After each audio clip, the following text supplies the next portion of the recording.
This is Talk Business and Politics with Roby Brock. Well, welcome to the program. I'm Roby Brock. As always, we appreciate you joining us. Well, on the heels of giving the GOP response to President Biden's State of the Union address last night, Governor Sarah Sanders rolled out some new details on her Learns education plan at the state capitol today. We'll roll through some of the details of what she said. Also, we'll sit down with Representative Brian Evans. He's the Republican from Cabot, who's the House Education Committee chairman. Part of our interview from this past weekend where we talk about some other elements of the education reform plan too. Stick around for today's Talk Business and Politics Daily. Talk Business and Politics Daily is brought to you by Wright Lindsay Jennings Law Firm, Impact Management Group, and these sponsors. We proudly deliver reliable, affordable, responsible power across Arkansas. But demand for electricity is strained by the elimination of sources we need for always-on reliability. And adding intermittents like wind and solar cannot replace workhorses like coal and natural gas that we all count on.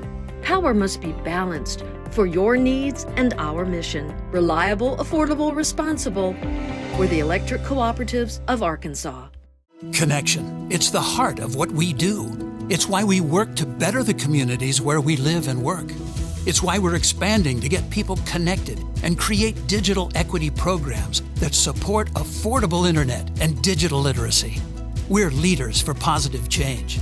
From the way we empower our people, clients, and communities to the way we care for our planet. We live our values every day. We're Cox Communications, and we're pleased to connect with you. Together we can create an Arkansas that places children and families at the very top of the agenda. We can create the type of Arkansas that we have always imagined. Arkansas Advocates as an organization is the glue that can put all those families' voices together.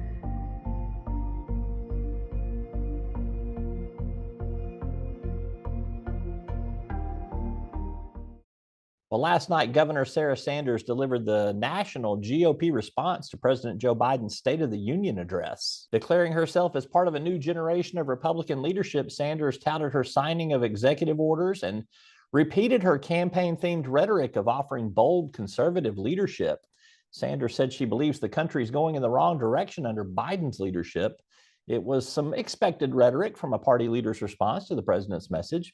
In Arkansas, Democrats used the opportunity to tout their own response to Governor Sanders' response. Representative Ashley Hudson, Democrat of Little Rock, credited Biden's policies for helping Arkansas. She said Democrats in Congress continue to push for bipartisan solutions like infrastructure.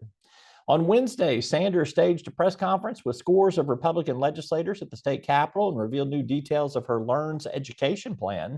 Of note, Sanders said she plans to raise starting teacher pay to $50,000 a year, moving Arkansas to fourth in the nation in teacher pay. And she outlined her voucher plan. They'll be called Education Freedom Accounts and will be phased in over 3 years. They will eventually allow public school funding to follow students to private, parochial, and home schools. The actual legislation is still about a week away from being filed, and it will need to be scored for its fiscal impact. Sanders said she estimated it could be about $300 million. You can read about all of this on our website at talkbusiness.net. When we come back from this short break, we'll be joined by Representative Brian Evans, Republican of Cabot. He is the House Education Committee Chair. Stay tuned. Talk Business and Politics Daily is brought to you by Wright Lindsay Jennings Law Firm, Capital Advisors Group, and these sponsors. One of the things that I really liked about UAMS College of Health Professions is that they set me up for success. I chose UAMS because I felt like it was a great place to work. My grandmother was diagnosed at UAMS for multiple myeloma, and I felt like it would be a great way to pay back the place that helped my grandmother so much. And that's why I went in the healthcare field in the first place, is to help someone just like they've helped my grandmother. For your education and healthcare needs, choose UAMS. This is what we work for. The moments you live for. The joy. The heart. The wonder. At Entergy, we're dedicated to powering each moment. Today and for future generations. So we're leading the way with a cleaner, more reliable power grid. to power every day. Because these moments matter. We power life. Entergy. Representative Brian Evans, Republican of Cabot, chairs the House Education Committee this session.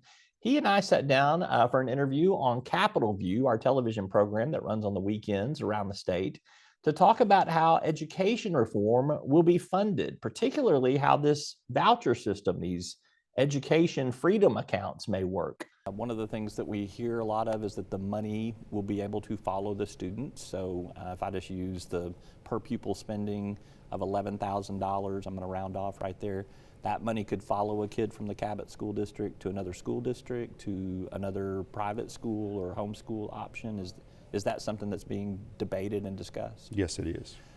How will that work in terms of making sure that districts don't lose too much money, which I think is where the pushback is going to come from a superintendent, from a school board, and even from a community? Right. So currently school districts are funded a year behind. They receive the funding based upon the third quarter ADM or the student population that was there in the third quarter of the previous year. And so if a student were to transfer from one district to the next or to another education option, that school district is still going to receive that funding the next year. So they're not going to have. After that is where the potential fiscal impact. Currently, the way that funding is set up is that if you have a certain percentage of loss within your district, then the state also provides declining enrollment fund as well, which would be in the second year. So districts would have at least 2 years then to be able to adjust budgets based upon their student population. Are you worried about how big that price tag may be? Well, it's more of the unknown at this moment.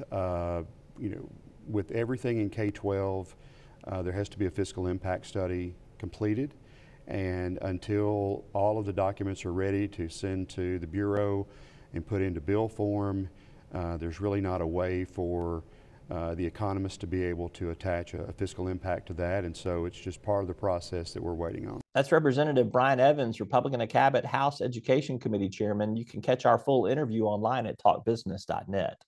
That's all for today's Talk Business and Politics Daily. As always, thanks for tuning in. We'll see you tomorrow.